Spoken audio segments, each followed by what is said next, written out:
Now, ever since I had to go ahead and move from the other side of the state, but I'll talk about that in a minute. First of all, are there any law students here from the state of Idaho University Law School? Well, I guess there's not, so I'll go ahead and talk about what happened. Back on March 29th, right here in Moscow, I had my case heard. I was running a medical marijuana dispensary called Compassion for Patients. And it really was about the compassion. I saw to it that people got their medicine whether or not they had money. And I went ahead and did it right in the face of the police by driving an old ambulance with a picture of Betty Boop on the outside of it to deliver my medicine to patients.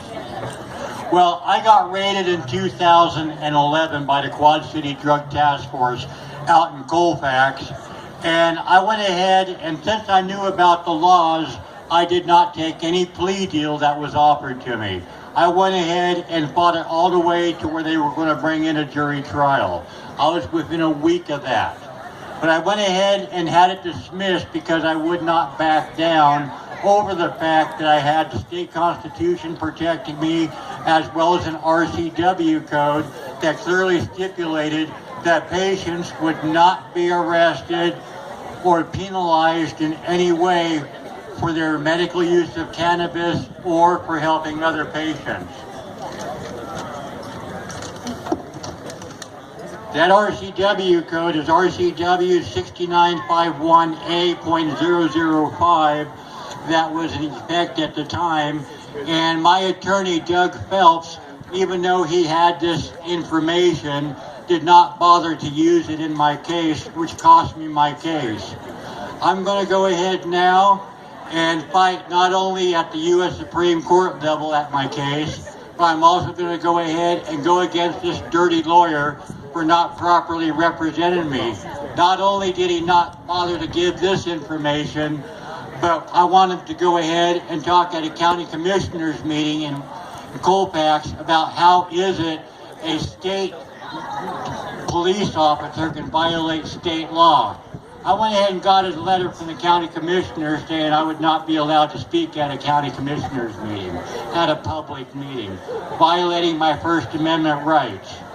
Well, the lawyer never bothered to get information as to what kind of meeting it was, so I lost on that account as well.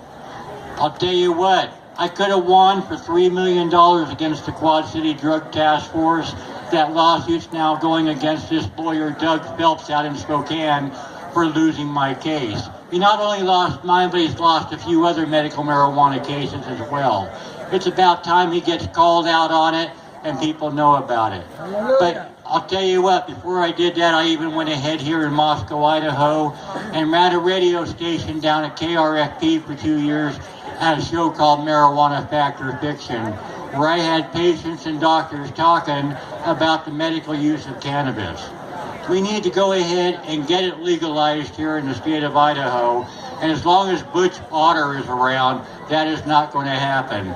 People need to vote that son of a bitch out of office and get someone in that will care about the people. I thank you all for listening to me and the years of support you have given me at the Moscow Hempfest.